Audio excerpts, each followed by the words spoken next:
Você já se perguntou por que alguns cristãos parecem caminhar firmes, intocáveis, mesmo em meio ao caos, enquanto outros vivem caindo, desanimando, sendo destruídos por dentro?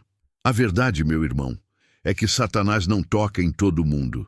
Ele não tem autoridade para invadir a vida de qualquer um. Há cristãos que o inferno respeita, que os demônios não conseguem tocar porque foram selados por algo que o mundo espiritual reconhece. Mas há também aqueles que se dizem de Deus, mas vivem abrindo brechas, flertando com as trevas e se tornando alvos fáceis. Neste exato momento, sua alma está em risco. Ou você se torna inatingível no espírito, ou será mais um jogado nas mãos do inimigo. Que tipo de cristão você é? Essa mensagem vai revelar a verdade e pode ser a diferença entre a queda e a salvação. Primeiro tipo, o cristão que é possuído pela palavra de Deus e não apenas leitor da Bíblia. Há uma diferença profunda e eternamente significativa entre alguém que lê a Bíblia e alguém que é possuído por ela. O inferno conhece essa diferença. Demônios não temem Bíblias abertas sobre mesas empoeiradas. Eles não recuam diante de versículos decorados por conveniência, mas tremem quando encontram alguém cuja vida inteira foi moldada, lavada, alinhada e transformada pela palavra viva de Deus. Porque onde a palavra governa, a mentira não tem domínio. Onde a verdade habita, as trevas não permanecem. Onde a espada do Espírito, o inimigo não resiste. Jesus, o Filho de Deus, nos mostrou isso no momento mais intenso da tentação. Em Mateus 4, vemos Satanás tentando atacar o próprio Cristo no deserto, não com armas visíveis, mas com palavras, distorções, manipulações. E o que fez Jesus? Não argumentou, não filosofou. Ele declarou a palavra. Está escrito 3 vezes, claramente, com autoridade.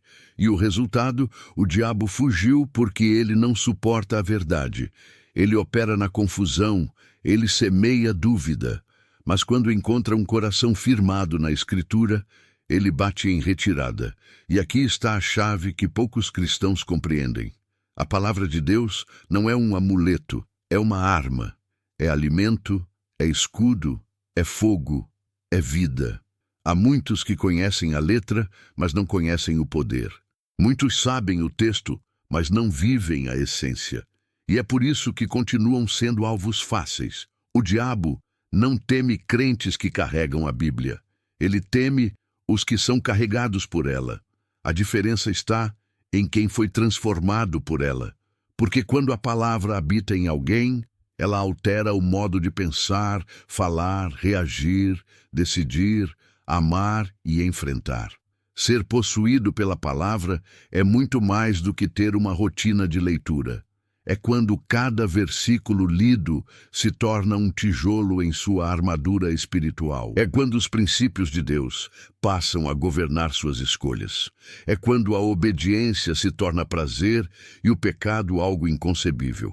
É quando a voz de Deus se torna mais alta do que qualquer tentação ou engano. É quando diante da dor você diz, está escrito, o Senhor é o meu pastor e nada me faltará. Quando diante da injustiça você responde, está escrito, a vingança pertence ao Senhor, e quando o desespero bate, sua alma se levanta. Está escrito, ainda que eu ande pelo vale da sombra da morte, não temerei mal algum. Satanás não consegue permanecer onde há verdade estabelecida. Ele precisa de brechas, dúvidas, concessões. Ele se alimenta da ignorância e se aproveita da superficialidade.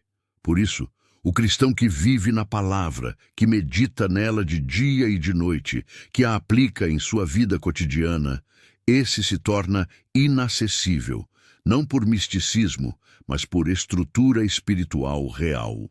É como uma muralha invisível, feita de promessas cumpridas, convicções inabaláveis e fé fundamentada. E o inferno reconhece isso. O salmista já dizia em Salmo 119:11, guardei a tua palavra no meu coração para não pecar contra ti. Não basta guardar na mente, é no coração, é no íntimo, é no lugar das decisões, porque é no coração que o pecado começa. Mas é ali também que ele pode ser derrotado. E palavra no coração é como fogo que consome as tentações antes que elas ganhem forma. É como espada que corta as mentiras antes que elas se instalem. É como luz que revela os caminhos do inimigo antes que ele se aproxime. E quando falamos de ser possuído pela palavra, falamos também de viver em constante transformação. Hebreus 4:12 afirma que a palavra de Deus é viva, eficaz, mais cortante que qualquer espada de 2 gumes e penetra até a divisão da alma e do espírito. Ela revela intenções, confronta, corrige. Não é um livro comum, é um espelho eterno, um espelho que não apenas mostra quem somos, mas nos molda conforme Cristo.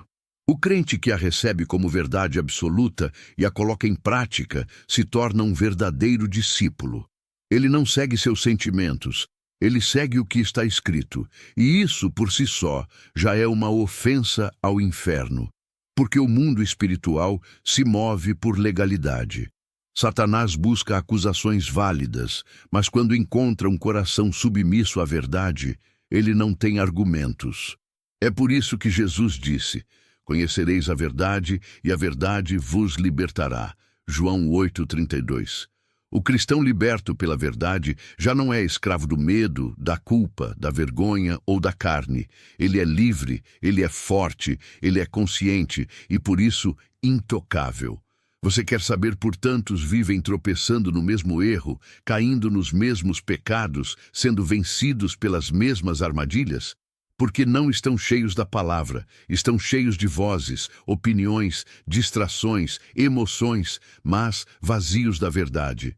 E onde não há verdade, a mentira se estabelece. Onde não há convicção, a tentação domina. Onde não há espada, o inimigo invade. Mas aquele que se alimenta da palavra todos os dias se torna sólido como rocha. E o vento pode soprar, a chuva pode cair, as águas podem bater, mas a casa não cai porque está firmada sobre algo eterno. A palavra precisa voltar a ser prioridade. Ela não pode ser apenas parte do seu devocional. Ela precisa ser o seu chão, o seu teto, o seu norte. Ela deve guiar suas decisões, seus relacionamentos, seus negócios, seus pensamentos, porque um crente sem palavra é como um soldado sem espada. É alvo fácil, é presa frágil. Mas um crente cheio da palavra é território perigoso para o diabo. Ele carrega fogo nos lábios, autoridade no espírito e firmeza na alma. E a pergunta que ecoa hoje é: o quanto da palavra habita em você? Não o quanto você lê, mas o quanto você vive. Porque o que te protege não é o que está sublinhado na sua Bíblia, é o que está gravado no seu caráter. Satanás não recua diante de palavras bonitas, mas ele treme diante de um coração que decidiu crer, obedecer e permanecer. É tempo de voltar à Escritura, não para conhecê-la intelectualmente, mas para ser transformado por ela. Porque quando a palavra passa a viver em nós, deixamos de ser apenas leitores e nos tornamos espelhos da glória de Deus. Então o inimigo reconhece: aqui eu não posso tocar. Segundo tipo, o cristão que vive em santidade secreta e não em aparência religiosa. A grande tragédia da nossa geração é confundir reputação com santidade, enquanto a reputação é o que os homens veem. A santidade verdadeira é aquilo que Deus conhece no secreto, e é ali longe dos holofotes, onde ninguém aplaude, onde ninguém observa, que se constrói a fortaleza que impede o avanço do inimigo. É nesse lugar escondido da alma, onde decisões são tomadas quando ninguém está olhando, que a verdadeira proteção espiritual é forjada. Porque o diabo não respeita imagem, posição ou discurso bonito. Ele reconhece integridade, ele sente o cheiro da santidade. Ele enxerga quem vive de forma alinhada com o céu. Jó é o retrato vivo dessa realidade. Um homem comum que viveu entre nós, mas que possuía algo raro, um caráter irrepreensível diante de Deus. Em Jó 18, o próprio Senhor declara ao adversário: observaste o meu servo Jó, porque ninguém há na terra semelhante a ele, homem íntegro e reto, temente a Deus e que se desvia do mal. E é logo em seguida que Satanás responde com uma frase reveladora: porventura tem Jó motivo para temer a Deus? Acaso não o cercaste com uma cerca ao redor dele, a sua casa e a tudo quanto tem? Aqui está o mistério revelado. Existe uma cerca espiritual que Deus levanta ao redor de quem vive em santidade secreta, e nem o diabo pode atravessá-la. Essa proteção não é fruto de palavras religiosas, mas de uma vida rendida. Jó não precisava exibir espiritualidade para os outros, porque o céu já havia dado testemunho sobre ele. E é esse tipo de crente que o inferno não consegue derrubar.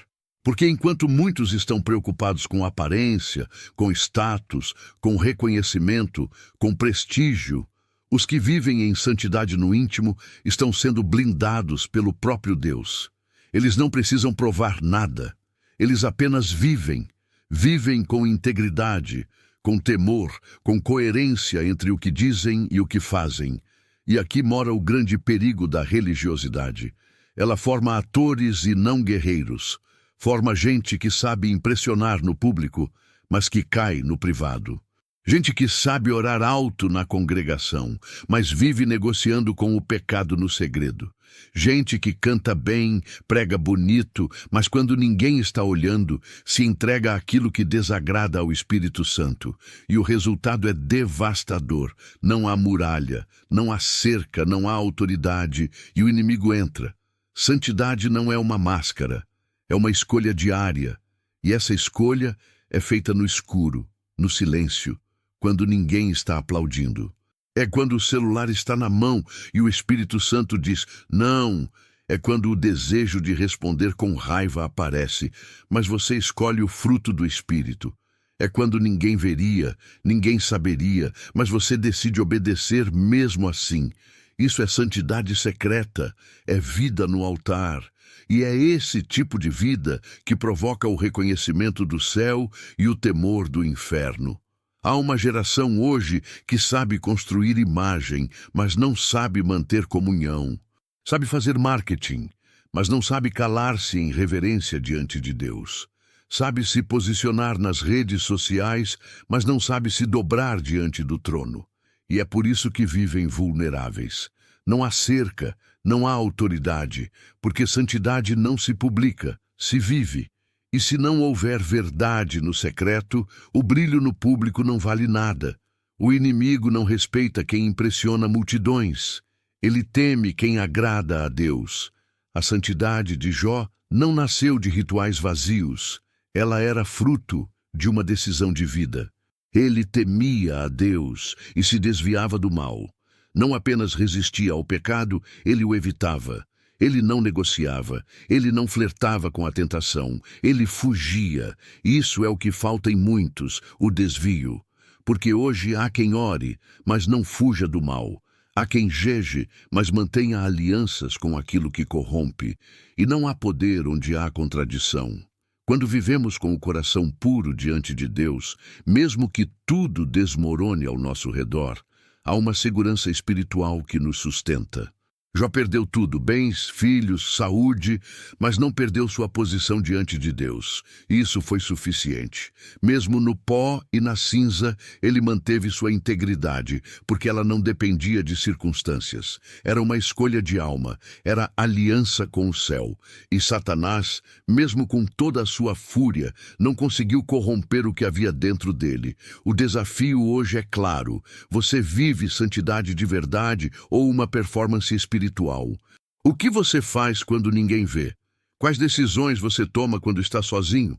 A vida secreta de um homem é o que define sua verdadeira força espiritual, porque é ali que Deus sonda, é ali que o inimigo tenta entrar, é ali que se forma a cerca ou a brecha. E se o que há em você no oculto for verdadeiramente consagrado, o céu te guardará.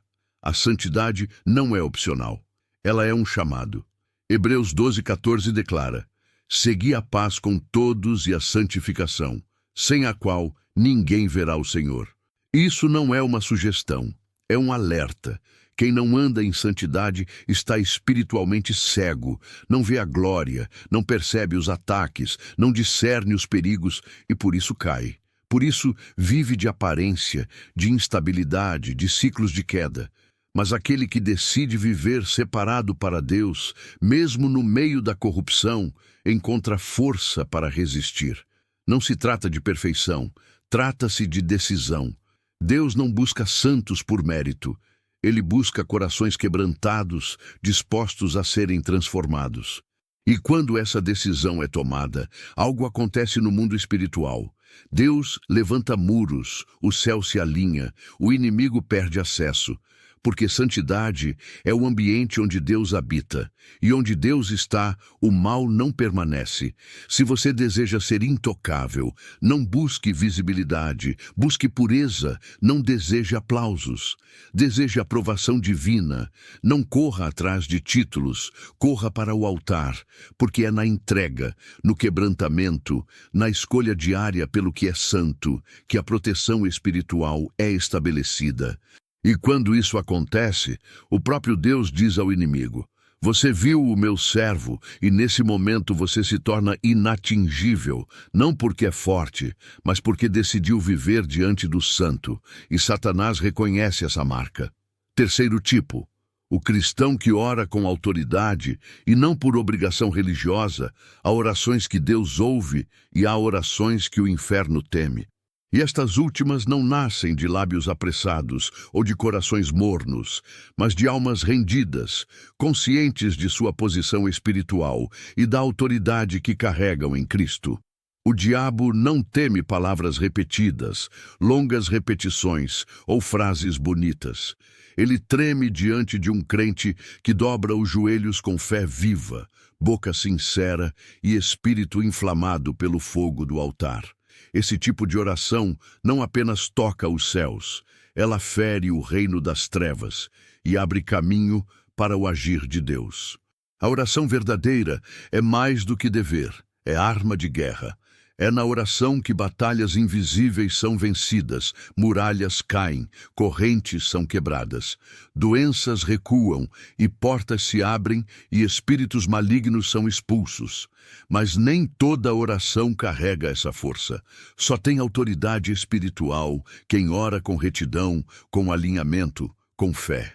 Tiago 5,16 declara: a oração de um justo pode muito em seus efeitos. Não é a oração de qualquer um, mas a de quem anda em comunhão com o Altíssimo. Elias, em sua humanidade, nos mostra o que um homem comum pode fazer quando está conectado com Deus. A Bíblia diz que ele era sujeito às mesmas paixões que nós, ou seja, sentia medo, cansaço, angústia. Mas quando ele orou, o céu se fechou por 3 anos e meio, e quando ele orou novamente, a chuva voltou. Ele não tinha exército, não tinha posição política, mas tinha joelhos dobrados, coração quebrantado e espírito alinhado com o trono. Um homem só, em oração, parou um país.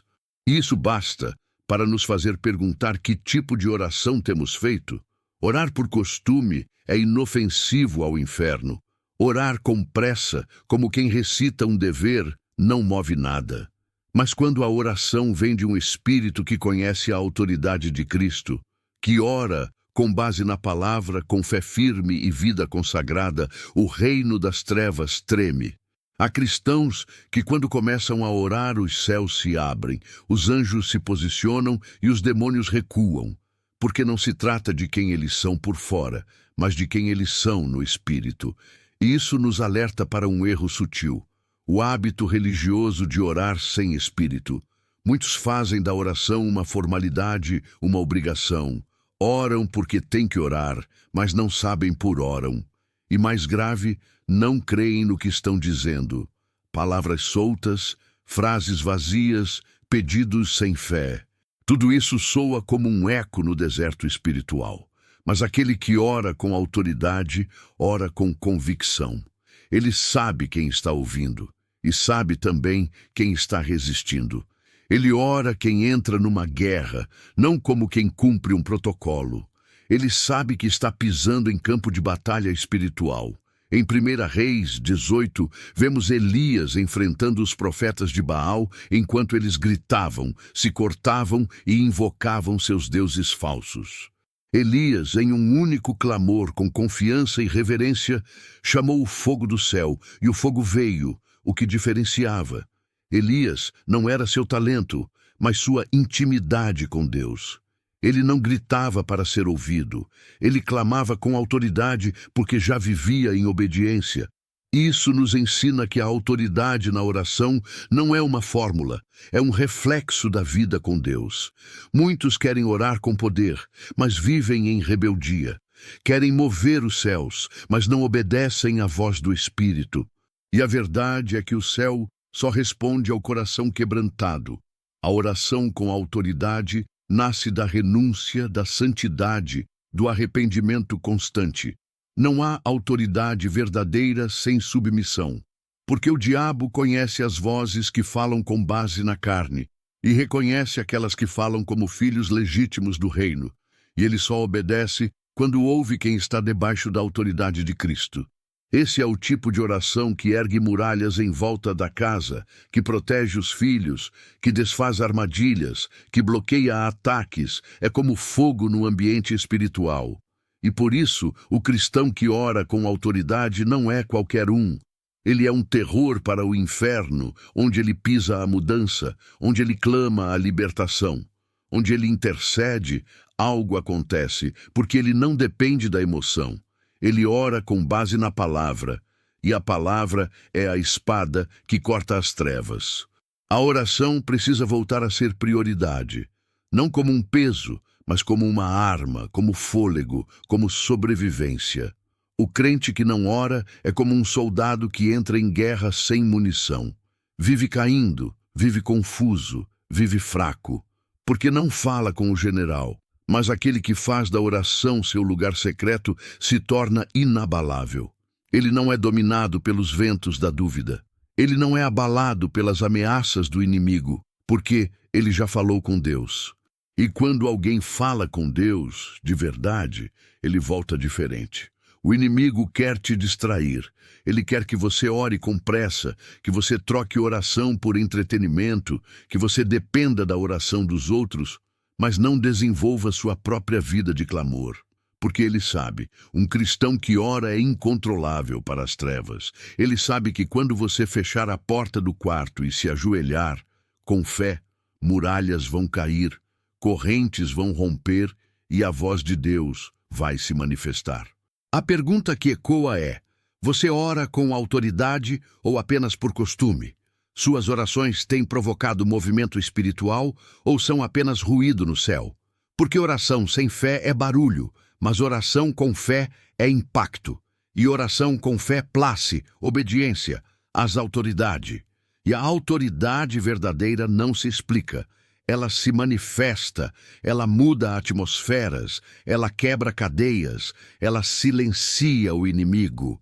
E talvez seja por isso que Satanás faz tudo para te manter longe da oração, porque ele sabe que no dia em que você entender o poder que há em falar com Deus de verdade, a sua vida nunca mais será a mesma. Ele sabe que um joelho dobrado com sinceridade derrota mais do que 1000 palavras ditas em público, e é por isso que o Espírito Santo te chama. Volte a orar, não com medo, mas com fé, não com culpa, mas com ousadia, não com religiosidade, mas com autoridade. Porque o céu está ouvindo e o inferno está prestando atenção. Quarto tipo, o cristão que rompe com as trevas e não mantém alianças ocultas. Não há meio termo entre a luz e as trevas. Ou você está de um lado ou está do outro. Não existe neutralidade no mundo espiritual.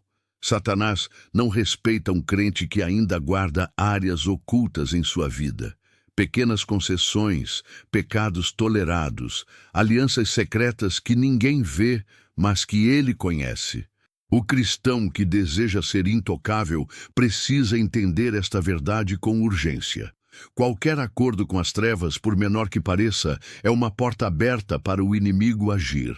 O diabo não precisa de um castelo inteiro, ele entra por uma rachadura.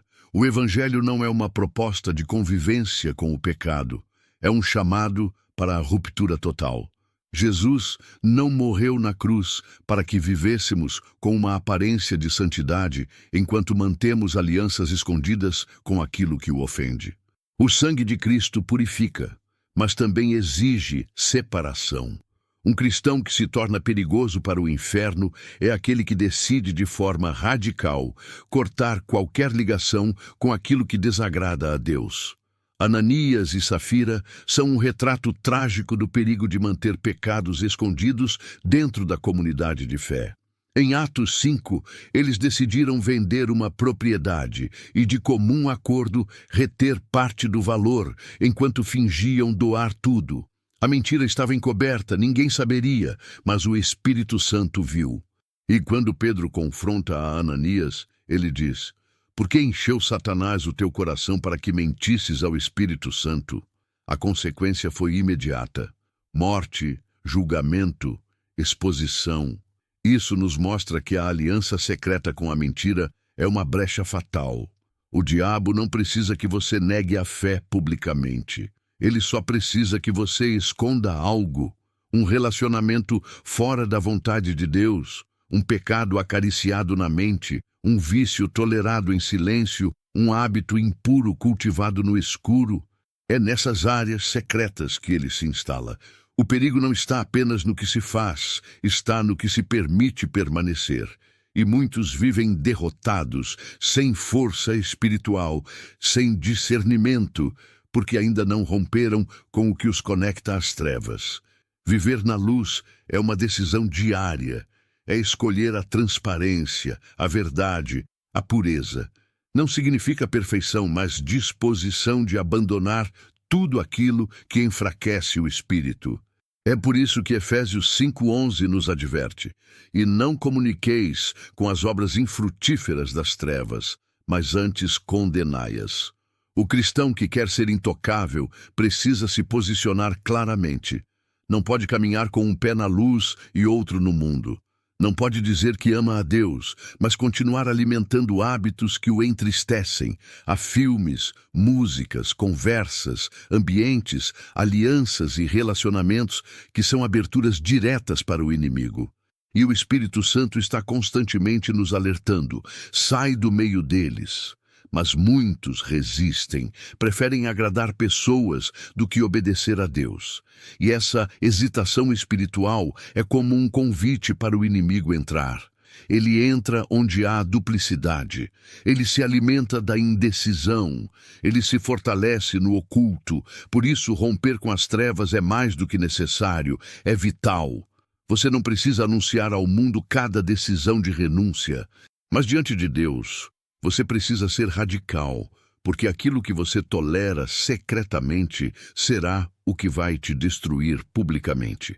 Muitos começam fortes na fé, cheios de fogo e entusiasmo, mas aos poucos voltam a se conectar com antigos hábitos, velhas amizades, práticas que enfraquecem sua alma, e quando percebem, já perderam o fervor, a clareza, a autoridade. Estão dentro da igreja mais frios, estão com a Bíblia na mão, mas distantes da verdade. Estão com o nome de cristão, mas sem a vida de Cristo. Romper com as trevas é cortar o acesso, é fechar a porta com firmeza, é dizer não mesmo quando o coração quer dizer sim, é apagar o número, é sair do grupo, é jogar fora aquilo que contamina, é excluir o conteúdo, é deixar o ambiente, é escolher a vida, mesmo que custe tudo, porque não há vitória sem renúncia, não há proteção sem separação, não há autoridade sem santificação. Deus nunca chamou ninguém para ser quase santo. O chamado é para ser luz no meio das trevas. E a luz não negocia com a escuridão. A luz expulsa, revela, denuncia. O cristão que o diabo não toca é aquele que não tem nada em comum ele. Jesus disse: "Aí vem o príncipe deste mundo e ele nada tem em mim." João 14:30. Nada, nenhuma brecha, nenhuma sombra, nenhuma área em que Satanás pudesse se agarrar. E essa deve ser a nossa meta: viver de forma que o inimigo não encontre lugar em nós. É hora de fazer uma limpeza espiritual, não apenas externa, mas profunda. Examinar o coração, confrontar a consciência, trazer à luz tudo o que ainda está escondido. E quando isso acontece, a graça de Deus vem com poder. O arrependimento verdadeiro liberta, limpa, restaura. O sangue de Jesus ainda tem poder para apagar toda a mancha, mas a condição é clara: confissão, abandono, ruptura. Você não pode ser amigo de Deus e cúmplice das trevas. E talvez agora o Espírito esteja tocando exatamente nessa área da sua vida que você achava pequena, inofensiva. Talvez seja aquele hábito secreto, aquele pensamento que você alimenta, aquela pessoa com quem você sabe que precisa romper. E a voz de Deus está dizendo: rompa agora, porque o amanhã pode ser tarde. O pecado que hoje é tolerado, amanhã será uma prisão. Mas se você decidir andar na luz, mesmo com lutas, mesmo com fraquezas, Deus te guardará. Não há meio caminho para quem quer ser intocável. Não há meio arrependimento, meio compromisso, meio renúncia. Ou você rompe com as trevas, ou será dominado por elas. Mas se você decidir ainda hoje colocar tudo diante de Deus, confessar, renunciar, abandonar, então o inimigo perderá o direito que tinha sobre sua mente, suas emoções, sua casa, sua fé, e o céu te levantará com autoridade e paz. Essa é a escolha dos fortes, dos que entenderam que não dá mais para negociar com o pecado, não dá mais para manter portas entreabertas. É tudo ou nada. É luz ou trevas. É vida ou destruição. E os que rompem com as trevas, mesmo que percam muitas coisas no processo, ganham algo que o mundo não pode oferecer: proteção divina, autoridade espiritual e um coração livre da culpa e da opressão. E diante disso, o diabo recua, porque ele sabe que não pode tocar onde a luz reina sem mistura. Quinto tipo: o cristão que anda em comunhão com o corpo e não vive isolado na fé. Uma das estratégias mais eficazes do inimigo sempre foi o isolamento. Ele sabe que, separado do rebanho, até mesmo a ovelha mais forte se torna vulnerável. Cristãos que se afastam da comunhão enfraquecem espiritualmente sem perceber. É um processo lento, sutil, quase imperceptível a princípio, mas mortal na essência. Primeiro se afastam do convívio com irmãos, depois evitam exortações, rejeitam correções e, por fim, tornam-se presas fáceis para o engano, a tentação e a opressão. A Bíblia nunca chamou ninguém para viver a fé sozinho.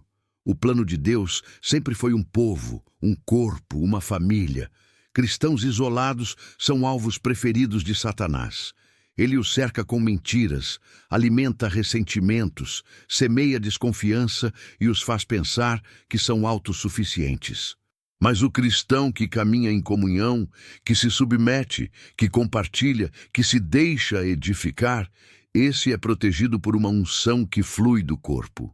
Não estamos falando de uma simples participação em curso. Estamos falando de uma vida comprometida com os irmãos, enraizada na vida da igreja, conectada com a verdade, com amor e com responsabilidade mútua. Jesus advertiu Pedro de forma direta e reveladora em Lucas 22:312. Simão, Simão, eis que Satanás vos pediu para vos peneirar como trigo, mas eu roguei por ti para que a tua fé não desfaleça. O inimigo queria separar, peneirar, balançar a fé de Pedro, mas havia alguém intercedendo, e essa é a beleza da comunhão. Quando você está fraco, há alguém de joelhos por você. Quando você vacila, há alguém te levantando. Isso é proteção espiritual. É rede de sustento. É blindagem coletiva. Quem caminha só, escolhe viver sem cobertura. Quem rejeita o corpo, rejeita a força que Deus derramou sobre a igreja. Não é possível ser um cristão intocável, vivendo em independência espiritual. O orgulho de caminhar sozinho, de não prestar contas, de não se submeter, é um dos maiores perigos da vida cristã. Deus colocou o crente dentro de um corpo com propósito, porque há cura na comunhão, há sabedoria na correção e há refúgio no amor mútuo. O diabo trabalha para destruir relacionamentos dentro da igreja. Ele semeia fofocas, comparações, ciúmes, ofensas não resolvidas, julgamentos, porque ele sabe que divididos perdemos força. Um exército desunido perde a guerra antes mesmo de lutar. Por isso, proteger a comunhão é proteger a si mesmo. O cristão que ama os irmãos, que perdoa, que serve, que se deixa pastorear, está guardado. Ele está debaixo de um princípio espiritual de proteção coletiva. É na comunhão que somos confrontados e moldados. O ferro afia o ferro. Embora isso doa, às vezes, é necessário, porque ninguém vê o próprio ponto cego. Precisamos de irmãos que nos digam a verdade, que nos alertem quando estamos desviando, que nos puxem de volta para a luz quando começamos a escurecer por dentro. A exortação, quando feita em amor, é vida, e só quem valoriza isso se mantém em pé. Há também uma unção que só é liberada quando estamos juntos. Salmo 133 declara que quão bom e quão suave é que os irmãos vivam em união. Ali o Senhor ordena a bênção e a vida para sempre.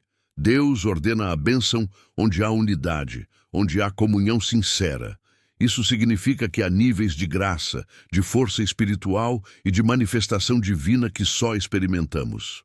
Quando estamos em comunhão verdadeira com o corpo de Cristo, muitos pensam que por conhecerem a Bíblia, por orarem sozinhos ou por terem experiências espirituais isoladas, podem desprezar a vida em comunidade. Mas isso é um engano sutil e destrutivo, porque a plenitude do crescimento espiritual só acontece dentro do corpo. Somos membros uns dos outros, e o membro que se desliga do corpo apodrece, perde o fluxo de vida, e por mais que tente sobreviver, definhará. A proteção espiritual está em permanecer conectado, mesmo nas dificuldades. O inimigo tenta convencer que é melhor se afastar do que perdoar, que é mais seguro ficar sozinho do que se relacionar com pessoas imperfeitas, que é mais fácil andar com Deus sem se envolver com a igreja. Mas isso é uma armadilha. O plano de Deus é a igreja. E mesmo com todas as falhas humanas, é no meio do povo que Deus se manifesta, corrige, consola e fortalece. Não há lugar mais perigoso do que estar longe do rebanho. E não há lugar mais seguro do que caminhar junto, ainda que entre feridos e imperfeitos. O cristão que Satanás não toca é aquele que ama o corpo, que honra seus irmãos, que não alimenta a divisão, que busca unidade, que serve com humildade, que se deixa ajudar. Ele está coberto porque o Espírito Santo age poderosamente na coletividade. Ele derrama dons diferentes, mas que se completam. Ele dá discernimento a uns, sabedoria a outros, fé a muitos, para que juntos sejamos guardados e edificados. A comunhão nos equilibra, nos protege e nos prepara. Se você tem vivido isolado, desconfiado, indiferente ao corpo, essa é a hora de voltar. O isolamento não é segurança, é risco. O afastamento não é liberdade, é exposição. O orgulho espiritual de andar sozinho é o que antecede a queda. E o diabo sabe disso. Ele ataca quando você está distante, enfraquecido, sem apoio. Mas quando você está cercado, coberto, posicionado junto aos irmãos, há uma muralha espiritual ao seu redor. E mesmo quando falhar, porque todos falhamos, haverá alguém para te levantar. Mesmo quando chorar, haverá alguém para te consolar. Mesmo quando duvidar, haverá uma palavra profética que reacende sua fé. Essa é a beleza da comunhão. Ela nos cura, nos sustenta, nos mantém firmes até o fim. E o inimigo sabe que um corpo unido, saudável, cheio do espírito e do amor fraterno é indestrutível. Ele pode atacar, mas não pode penetrar. Você não foi chamado para andar sozinho. Foi chamado para ser parte de algo maior, parte do reino, parte da família de Deus. E essa escolha de permanecer ligado, mesmo quando for difícil, é o que te protegerá nas batalhas mais intensas. Porque onde há comunhão, há cobertura, e onde há cobertura, o maligno não toca. Sexto tipo, o cristão que morre para si e vive totalmente para Cristo, não há lugar mais seguro no mundo espiritual do que estar crucificado com Cristo. Quando um homem decide morrer para si, para seus desejos, para sua glória, para sua própria vontade, ele se torna intocável na alma, porque já não vive mais por este mundo. Já não busca agradar a carne, nem se curva aos aplausos dos homens, nem teme a perda, nem se alimenta da vaidade. Ele vive totalmente para Cristo, e por isso o inimigo não encontra brechas, nem argumentos, nem acesso. Paulo declarou com autoridade em Gálatas 2:20. Fui crucificado com Cristo, assim já não sou eu quem vive, mas Cristo vive em mim. Esse é o ápice da maturidade espiritual. Um homem crucificado não responde aos insultos, não defende o ego, não negocia seus valores, porque ele está morto e sua vida agora é escondida com Cristo em Deus. E Satanás não toca onde Cristo reina com exclusividade. O problema é que muitos querem a proteção de Deus sem a rendição total. Querem ser blindados do inferno, mas ainda alimentam o orgulho, o controle, o desejo de domínio, o apego a si mesmos. Mas o diabo sabe, enquanto houver carne viva, ele tem onde ferir. Enquanto houver vaidade, ele tem como manipular. Enquanto houver ambição pessoal, ele tem como negociar. Por isso, o verdadeiro cristão que o inimigo não consegue tocar é aquele que decidiu morrer. Pedro morreu para si no momento em que, após negar o Mestre, se arrependeu com lágrimas e nunca mais voltou atrás. Ele não viveu para agradar a si mesmo. Enfrentou prisões, zombarias e, finalmente, a cruz, mas com a certeza de que já estava crucificado por dentro. Estevão foi apedrejado, mas sua alma estava tão firmada em Cristo que, enquanto caíam pedras sobre sua cabeça, ele via os céus abertos, homens mortos para si, vivos para Deus. O crente que morre para si não é controlado pelas circunstâncias. Ele pode perder tudo e ainda assim manter a fé. Pode ser perseguido, injustiçado, ignorado e, mesmo assim, continuar firme, porque sua fonte não está neste mundo. Seu valor não vem das pessoas, sua estabilidade não depende das estações. Ele não é movido por emoções, é sustentado pela eternidade, e isso o torna inatingível no espírito. Satanás não consegue controlar quem já renunciou ao controle. Ele manipula os que vivem para si, os que se ofendem facilmente, os que ainda lutam por reconhecimento, os que servem a Deus esperando retorno. Mas quem vive somente para a glória de Cristo é livre. Não se desespera com perdas, nem se exalta com ganhos, porque tudo já foi entregue no altar. E o altar é o lugar onde o ego morre. Muitos vivem vulneráveis, não por falta de oração, nem por ausência de conhecimento bíblico, mas porque ainda não se renderam totalmente, ainda guardam áreas reservadas, ainda querem manter o governo da própria vida e, por isso, vivem em conflito. Querem a bênção de Deus sem a cruz de Cristo, querem a autoridade espiritual sem morte do eu. Mas não há coroa sem cruz. Não há glória sem renúncia. Não há vitória sem entrega. O Espírito Santo está buscando pessoas que digam: Senhor, eu não quero mais viver por mim mesmo. Apaga os meus planos se for preciso. Quebra meus projetos. Alinha meu coração ao teu, que não seja mais sobre mim, mas totalmente sobre ti. Essa oração é perigosa para a carne, mas é um golpe fatal contra as trevas. Porque naquele instante a alma entra em um território onde o inimigo já não pode pisar. Não é um caminho fácil, é estreito. Exige negar a si mesmo, tomar a cruz e seguir Jesus todos os dias. Exige perder para ganhar, calar para vencer, abaixar para ser levantado por Deus. Mas é o único caminho onde a paz não depende das circunstâncias, onde a vitória não é medida por resultados e onde o inimigo não tem mais poder. Porque a autoridade vem da cruz, e quem se une a Cristo na cruz, reina com ele na vida. O mundo espiritual reconhece quem já morreu. O inferno sabe que não vale a pena atacar um homem que já não se move por orgulho, por vaidade, por necessidade de controle. Porque esse homem não se abala, ele se entrega, ele permanece, ele adora mesmo na dor, ele louva mesmo na perda. Ele ama mesmo sendo ferido, porque não vive mais para si, vive para Cristo. E isso é a essência da verdadeira blindagem espiritual. Hoje, o Espírito te chama para esse lugar. Lugar onde você deixa de tentar ser o centro, onde você para de resistir ao quebrantamento, onde você larga as armas do ego e se entrega por inteiro.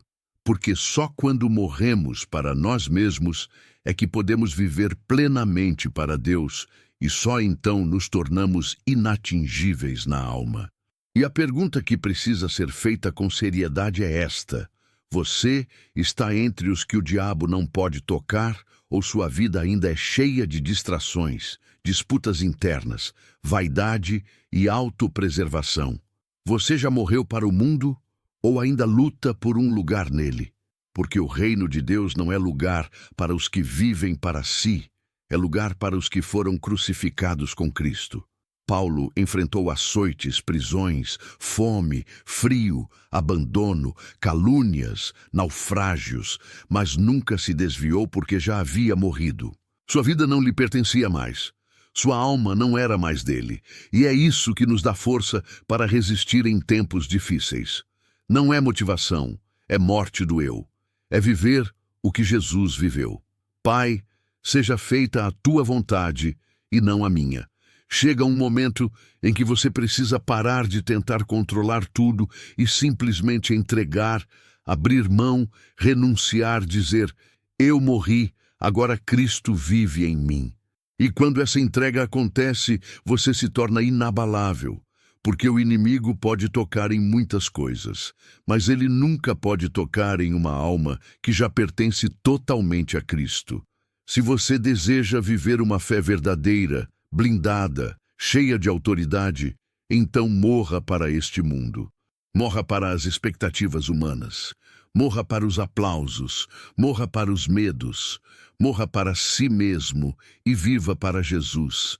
Não parcialmente, não em partes, mas por inteiro, porque essa é a única vida que vale a pena ser vivida, e é a única que o inferno não pode tocar.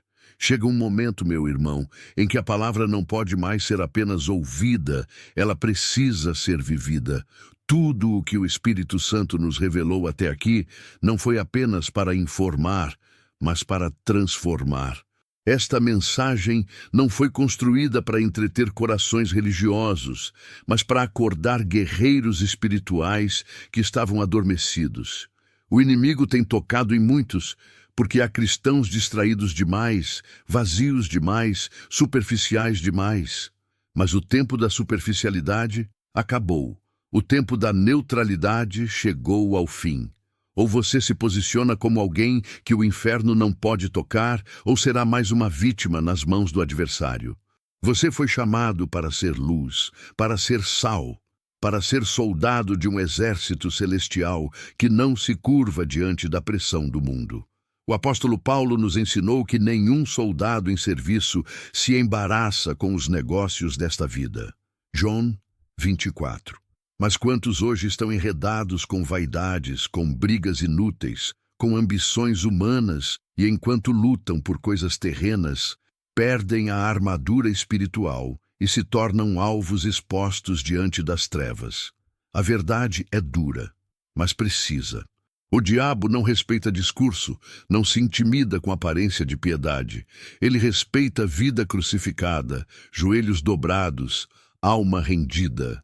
Fomos alertados sobre o campo de batalha invisível. O mundo espiritual é mais real do que tudo o que podemos ver, tocar ou sentir. Nele se travam guerras todos os dias, e se você vive como quem não sabe disso, você já está perdendo. Mas Deus, em sua misericórdia, está te chamando agora.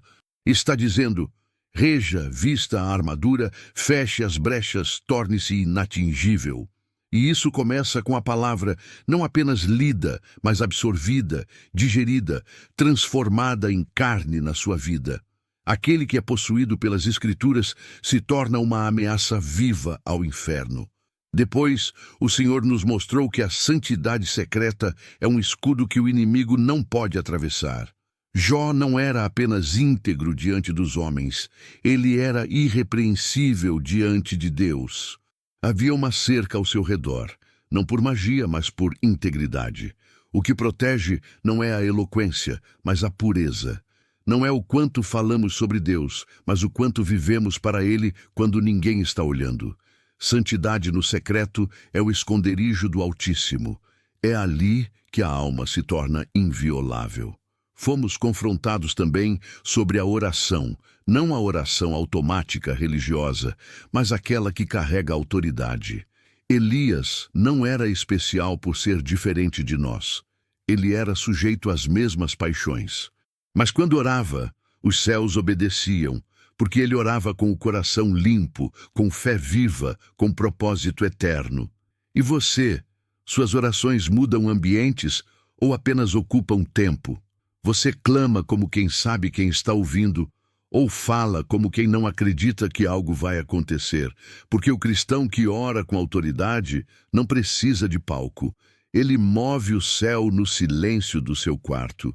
E então a palavra nos levou a uma das verdades mais sérias.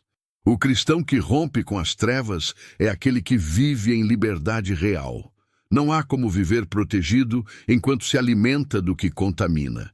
Não se pode querer a unção de Deus e manter aliança com o pecado.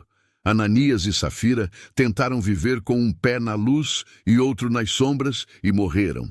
Não brinque com as coisas santas. Renuncie o que te prende. Corte laços que te empurram para o abismo. O pecado tolerado hoje será a opressão de amanhã. E a proteção não é apenas pessoal, ela também é coletiva. O crente que caminha isolado está vulnerável. Mas o que permanece em comunhão, em submissão, em perdão, está coberto por uma unção que flui do corpo de Cristo. Pedro quase foi peneirado por Satanás, mas havia alguém intercedendo por ele. E hoje, talvez você só esteja de pé porque alguém orou por você. Valorize isso, honre a igreja, abrace os irmãos. Não se permita cair na armadilha do isolamento, porque na comunhão há vida, a cura, a proteção. Então, como ápice, o Senhor nos levou à cruz, ao ponto onde tudo se resume. Morrer para si mesmo e viver totalmente para Cristo. Não há cristão mais blindado do que aquele que já morreu para este mundo. Ele não se ofende, não negocia a verdade, não teme o futuro, porque tudo já está entregue. E onde há entrega, há paz. Onde há rendição, há autoridade. O inverno recua diante de um coração crucificado, porque ali não há mais ego, não há vaidade, não há orgulho, só Cristo. E agora, diante de tudo isso, você precisa escolher. Você seguirá como está, vulnerável, distraído, religioso, ou vai se levantar como alguém que o diabo não pode tocar. Essa mensagem não é para ser admirada, ela é para ser respondida. O céu está esperando sua decisão e o inferno também. Talvez você precise correr para o altar agora em espírito e em verdade e dizer: Senhor, me liberta de mim mesmo, me esvazia, me crucifica contigo, me dá uma nova mente, me dá uma nova vida. Eu não quero mais ser um cristão comum, eu quero ser um